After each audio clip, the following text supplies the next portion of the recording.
Good evening and welcome to Doctors on Call.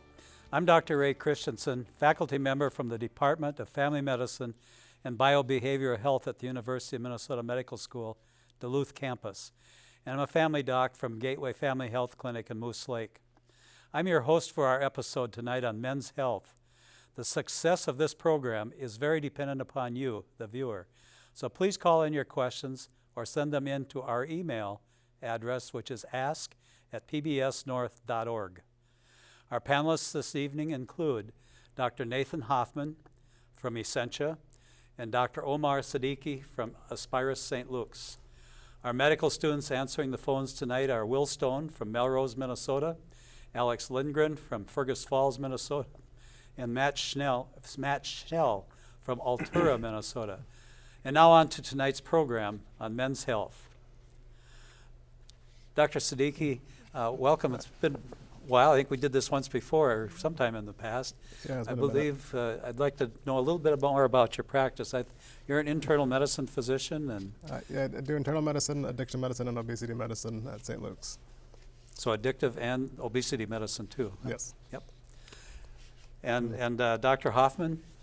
What you would be called a general urologist at Essentia. Apologies to the last time I was on here, I accidentally said I was from St. Luke's.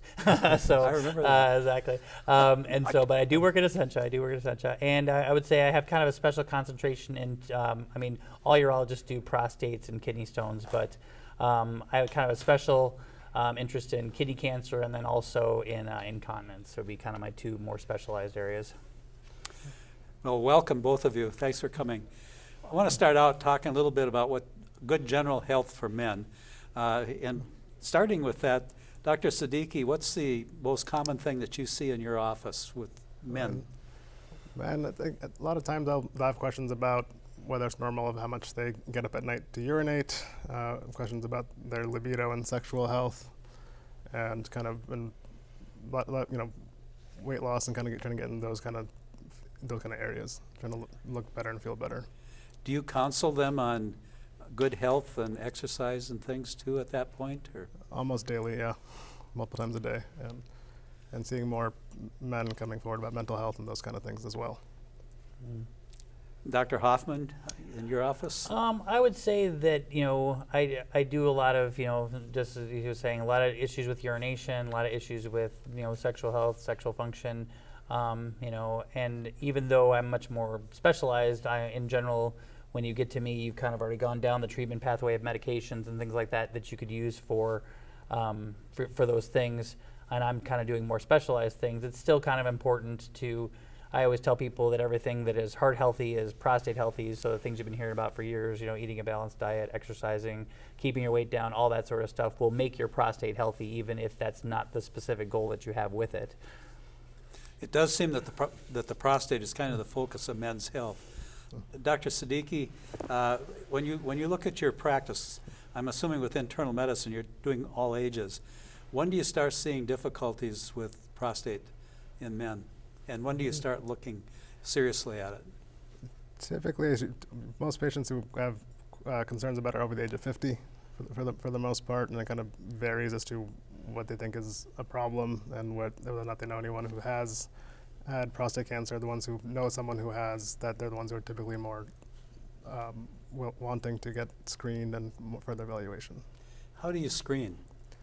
We typically do a PSA test to evaluate for that elevated PSA levels, but that could be from enlarged prostate. It doesn't necessarily mean that you have prostate cancer. It could be if you have a prostatitis or some kind of infection as well. Rectal exams too? Not so much.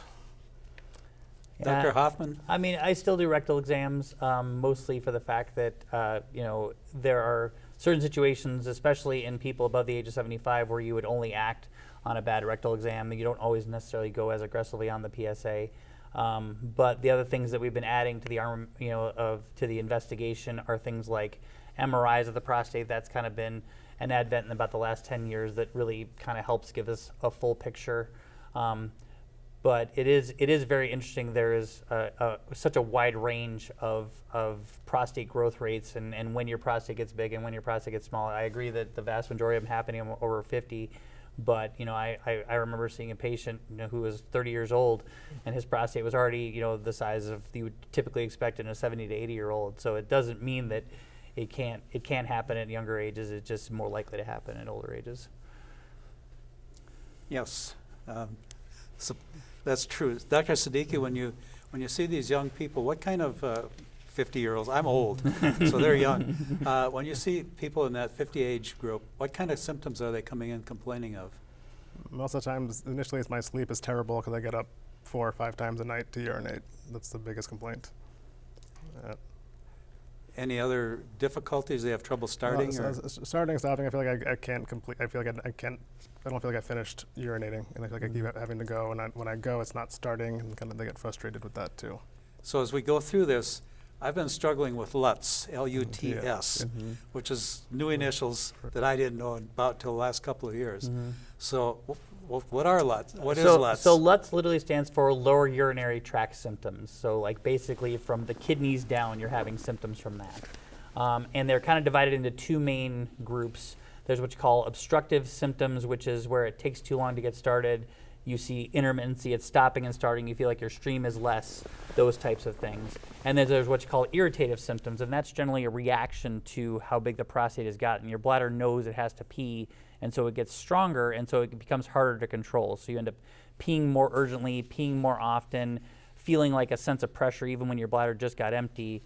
And then unfortunately, there's a lot of symptoms that go into both categories. So if getting up to go to the bathroom at night can be a symptom of the one where you're just peeing before your bladder's full, or it can't get fully empty. And unfortunately, the nighttime is the time when your bladder is the most angry. So, Umar, how do I separate those two? Have you figured out?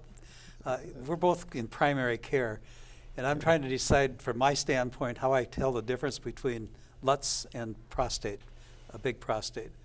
Or is there a way to tell history-wise?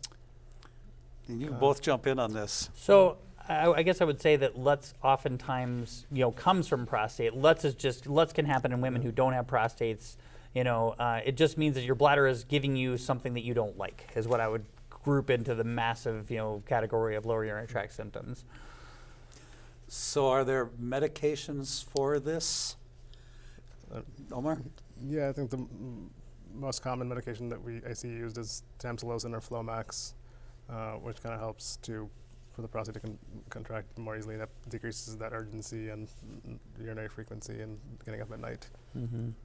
So we're not doing as many surgeries on the prostate as we used to. No, exactly, because pills are way better in a lot of cases, and you can always stop taking a pill. You can't always go back in time and say I didn't want surgery.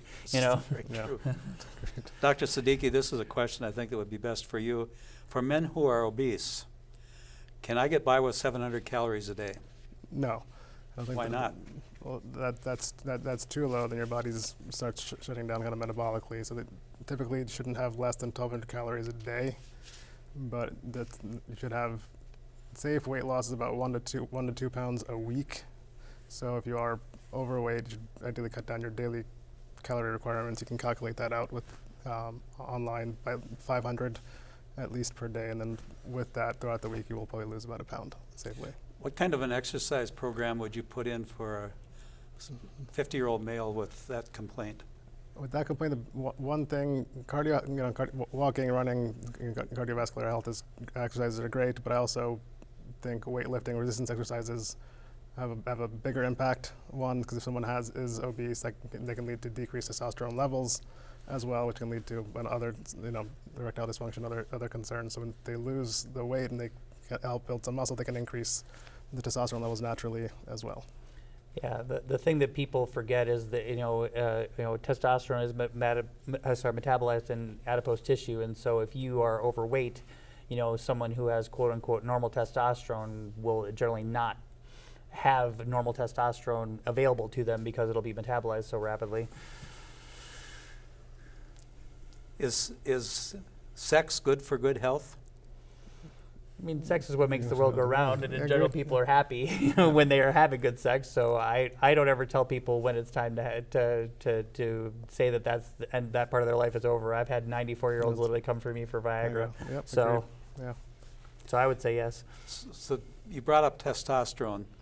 Do you want to talk a little bit more about the testosterone? What levels? What are the concerns? We're seeing more and more people raising that question. We see it in the social literature, the social networks, and so on. Yeah. Either one of you can jump in on that. Well, I mean, I would say that the one thing is in testosterone world is that it's not the elixir of life. You know, people come to me saying that my testosterone's low, so therefore if I get on testosterone, everything's going to get better. And there are so many other factors to that. So that's the first conversation I always have with them. And then there is a small but very real increased cardiac risk when you go on testosterone replacement. So it's not a zero risk proposition.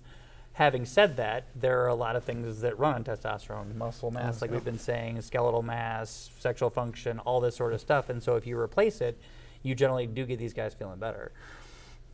Cancer?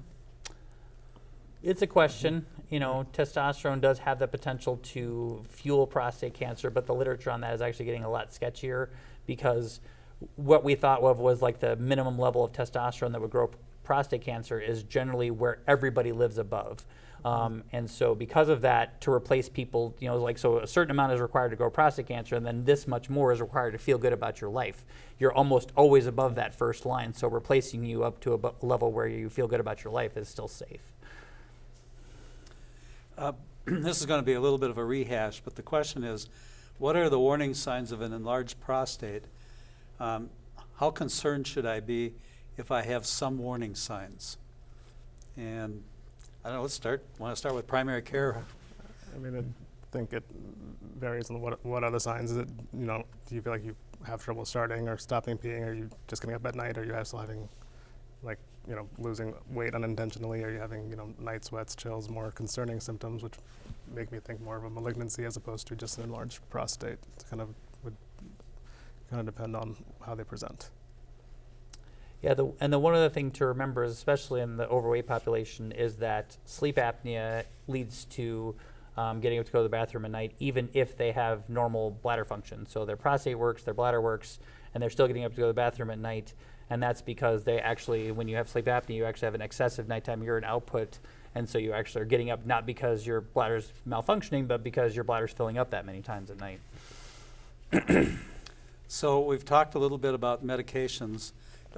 What are the surgical things that you do with for prostates, large prostates? Well, because it's like a huge problem, there is a huge range because a lot of people want to get in this space technologically. And it all depends. In general, the more you do, the longer it lasts, but the more side effects you have. So you go all the way down to medications, which is very low risk, but it only lasts as long as you're taking the pill. From there, you can put little pins in the prostate to kind of just push the walls open.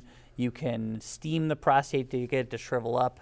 You can actually, there's actually now a power washer for the prostate, if you can believe that, where you actually power wash the prostate with a saline jet. And then there's the more traditional ones that people have heard of, the Roto-Rooter or the TURP, where you scrape the prostate open, and then it goes all the way to the level where you just basically core out the entire center of it, called a suprapubic prostatectomy. So, and in general, again, the higher up on that list you go, the prostates tend to get bigger, and the higher up on that list you go, the longer they tend to last, but the more the side effects you have. What's prostatitis, Omar? It's an infection of the prostate. What kind of things cause that? Is it just the big prostate, or? It can be caused by enlarged prostate. It can be caused by poor hygiene. It can be caused by, STDs, I suspect. STDs, yeah. There'll be another one. And the other one that is fairly typical is immunosuppression, because in general you're in a bacterial-laden area, and it can potentially, kind of feed into that area. And a lot of, unfortunately, disseminated infections from IV. You see it a lot in IV drug users too. Urinary tract infections tend to start to increase also with the enlargement. Is it true that is it true that testosterone levels in men on average are decreasing? And if so, why? And I suspect, Nathan, that might be your territory. That's harder to answer because it's a situation where there is definitely a information bias. More people know their testosterone levels now than at any point in history. So because of that, we are only comparing it to data in people that tend to be more concerned about it. So there is definitely a selection bias as to that. Having said that, the range that was originally found was 240 to 960, and I believe that was in like the late 70s, early 80s when we kind of defined that range. And then since then, we've seen nobody's getting a 960 anymore. We're seeing much lower levels in that range. So is it real? I don't know for sure, but it would seem to have some sort of that. And there are a lot of thoughts as to why, different toxins in the environment, et cetera, but I don't think anybody knows really where it came from. I'm going to take a little side turn and go back to health. Sure. Because we're getting quite a few questions on health. What is the best thing and I'm going to look at you, Omar. Sure. What is the best thing I can do to ensure that I stay healthy as I age? Like a good diet, a protein-rich diet. Walking, running at least 120 to 150 minutes a week, plus doing at least weight resistance, weightlifting exercises at least 150 minutes a week in the long run, because that not only improve your muscle mass, bone density, helps improve, decreases inflammation, helps, improves cardiovascular health, blood pressure, improves your cholesterol. There's so many benefits, and it's a control that you have. You don't necessarily have to depend on your doctor to prescribe this, something that you can do for your own health. So those are things that you can do to lower your risk, and that'll help you lower your risk for heart disease. That's another question here. Heart disease all cause mortality. Mm-hmm. Yep. What about alcohol and smoking and things like that? And as we look at men's health, alcohol. There's no safe amount of alcohol to drink.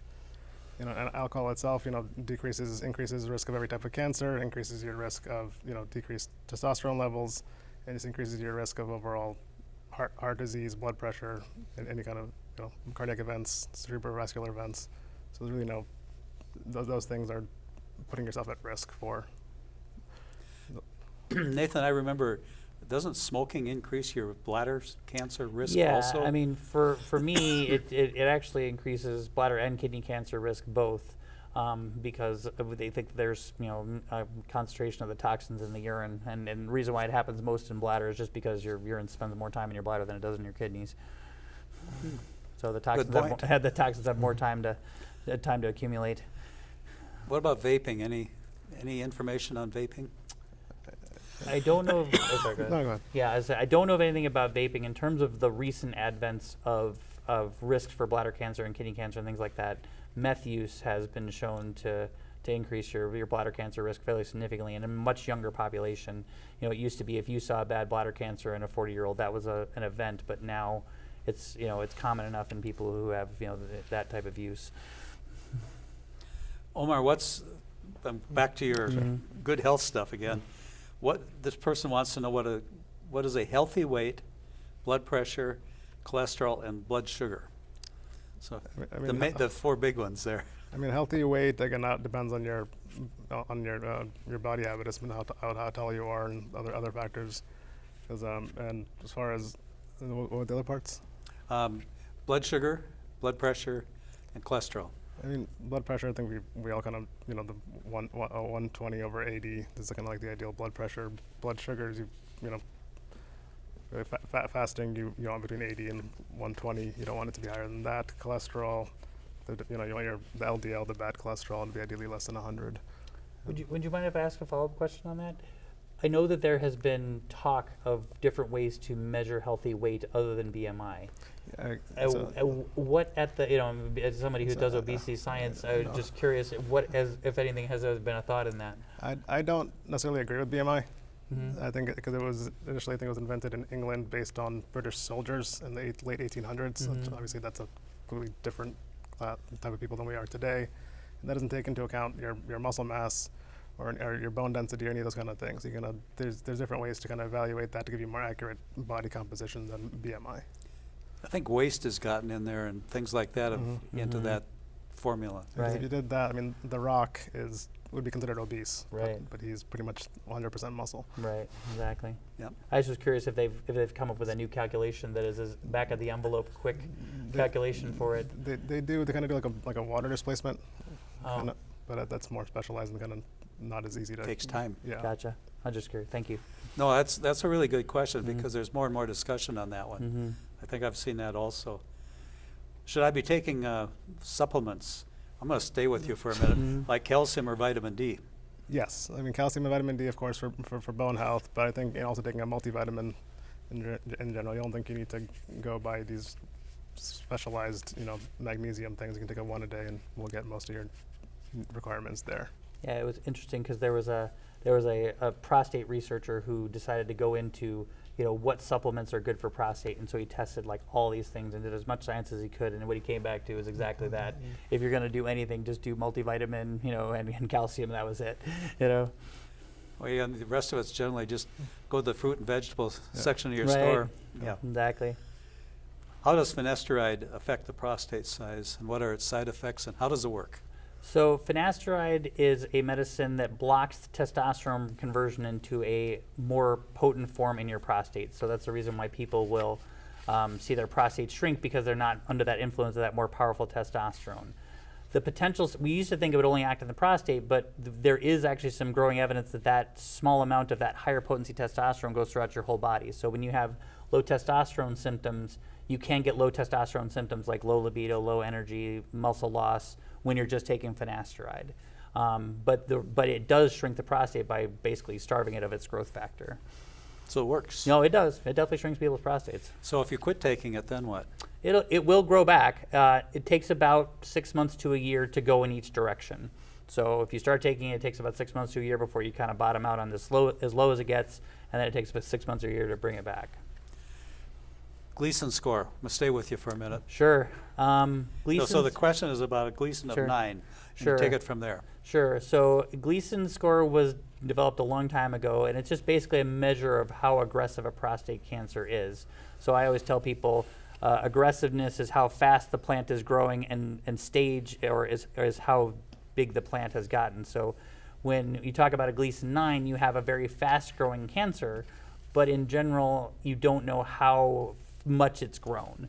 So in general, Gleason 9 prostate cancers are one you have to be aggressive about. You have to think about doing multiple things: hormone manipulation, surgery, radiation, to try to get it to stop, and even chemos nowadays. This is a great question. I'll start with you, Omar. Okay. It's one that wakes me up a little bit also. What information can be gained through testing my urine?